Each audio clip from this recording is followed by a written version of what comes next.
Not every plant stands tall on its own. Around here, support comes from whatever I've got lying around. Sometimes it's a bent cattle panel, sometimes it's a pomegranate tree, sometimes it's string and stubbornness. Today I'm walking you through 9 ways to support your plants, from the simplest stake in the ground to my most effective method at the end. Stick around because I promise you, it's not what you think. Now before we start, when I'm solving a garden problem, my first move is to look around and see what I already have. Doesn't mean I don't buy things. I mean, I own 25 cattle panels, and at under $33 each for a 16-foot panel, that's a bargain.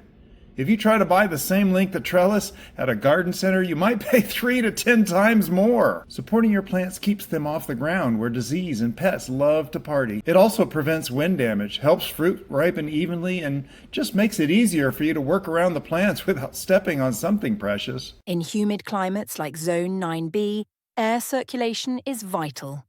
Plants lying on damp soil are more prone to fungal infections, such as early blight in tomatoes or powdery mildew in cucurbits. If you're finding these tips useful, go ahead and subscribe, give it a thumbs up, and drop your best plant support hack in the comments below. It helps this channel keep growing right along with the garden. Alright then, let's start simple, because when in doubt, the only solution is often the best one. And in gardening, that's usually a good old stake in the ground. I'll admit, half the time I don't even buy stakes. I've used broom handles, mop handles, random chunks of wood, electric conduit left by the previous owner, whatever's nearby. This is the cheapest, easiest, and most common way to give a plant a boost. Perfect for small plants like peppers, or in my case, a newly planted fig tree that had been pot bound so long its roots just gave up. One stake, one tie, and suddenly it's standing proud again. This poor fig came out of that pot like someone who'd been sitting cross-legged for hours. Roots asleep, legs wobbly, leaning over the minute it stood up. Verily, the stake must be hewn from a mighty oak, and only under the light of a full moon. And it should be inserted precisely 2.73 inches into the soil. Now you've probably heard of the 3 sisters, corn, beans, squash. The beans climb on the corn, the squash shades the soil. Nature's trellis. I've taken that idea and let tomatoes grow right up through my pomegranate trees. They find gaps in the canopy and make themselves at home. Pro tip, if you let vines use a shrub or small tree, tie loosely with jute so you don't scuff bark. And give both plants a little extra water and feed when they're sharing the same pantry. If the canopy gets too dense, I prune a couple of interior shoots so air can flow and fruit can find the sun. Organized chaos. Hey, my specialty. In indigenous agriculture across the Americas, famously among the Haudenosaunee, the 3 sisters worked because each plant offered a service: structure, living mulch, and nitrogen fixation. Your Everglades tomato example is a modern echo of that same idea, borrowing structure from what already grows on site. Every gardener I know has some kind of ridiculous plant support method. Mine happens to involve a pomegranate tree. What's yours? Tell me in the comments below. I'd love to collect a few more organized chaos ideas from you. Arr, the finest trellis be one that grows itself, matey. Now, if you've been to any garden center, you've seen those bright, colorful wire cones that every new gardener thinks will tame their tomatoes. Tomato cage. Misleading name. It doesn't work for most tomatoes, but for smaller determinate tomatoes, peppers, and even asparagus, it's a neat and tidy way to keep things contained. And Lord knows I need more organization.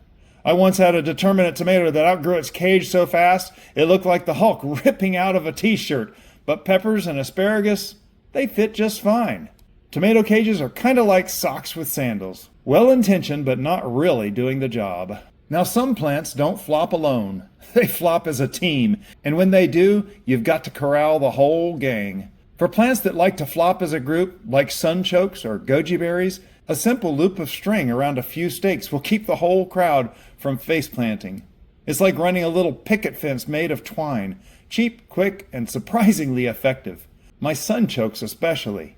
They don't just lean, they stage a group faint like Victorian ladies at a summer ball. A loop of string keeps them upright and keeps me from playing garden paramedic every other day. Here's a bonus way to wrangle a whole patch at once, suspending a big net a couple feet above the ground. The openings are 4 to 6 inches wide, so the plants just grow right up through it. Once they poke through, the net holds them steady. My okra patch stood tall with this setup, even using the same fairly cheap net for 2 years straight. Of course, not every plant grows as a crowd. Some are more like solo climbers. They just need one good lifeline.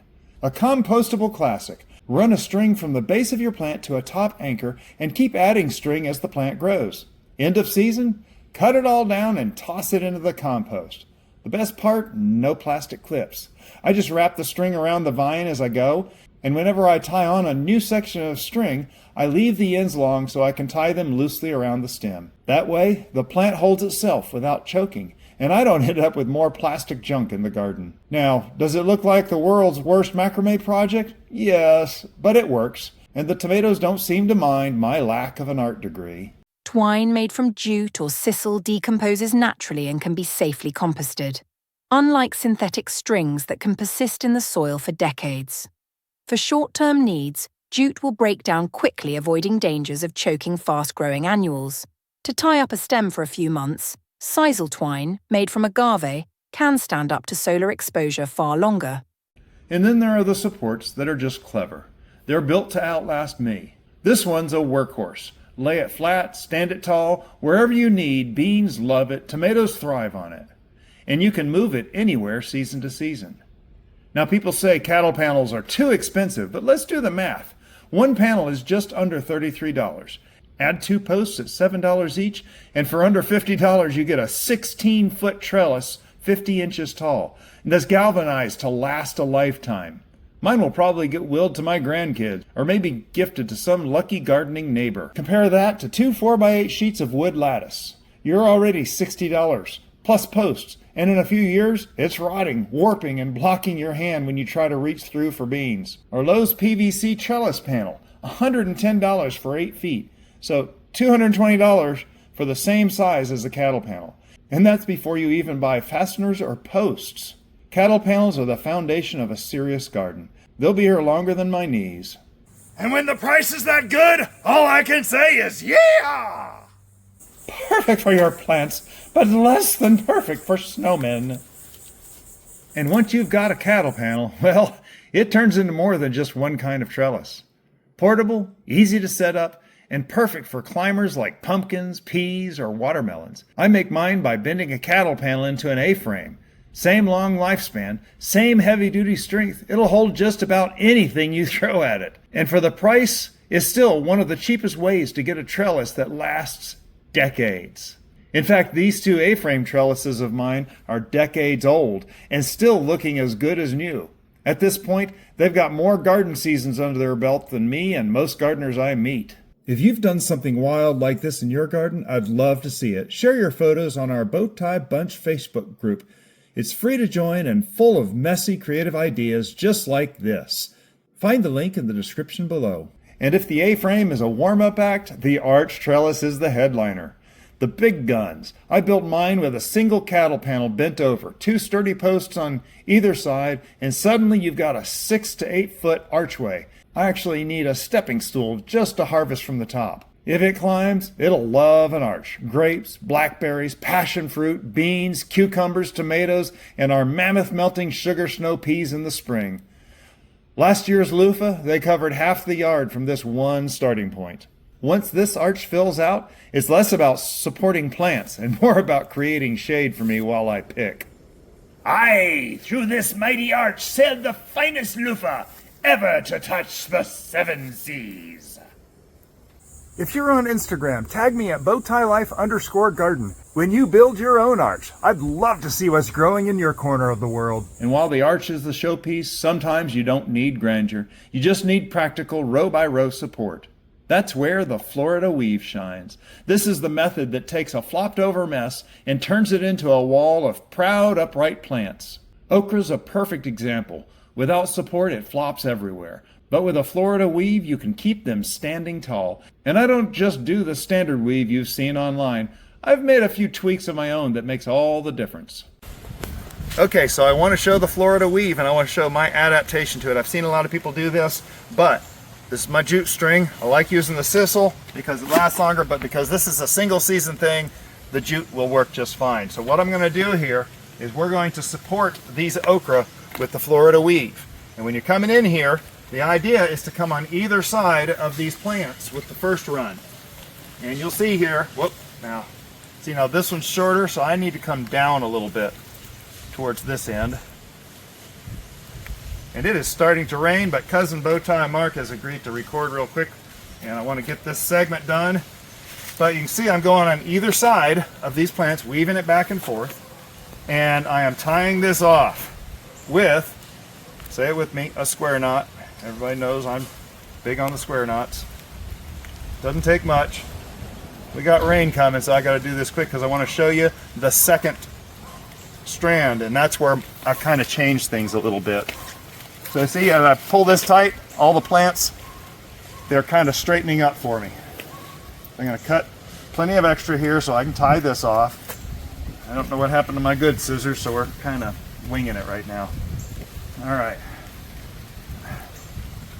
Square knot before that rain starts too bad.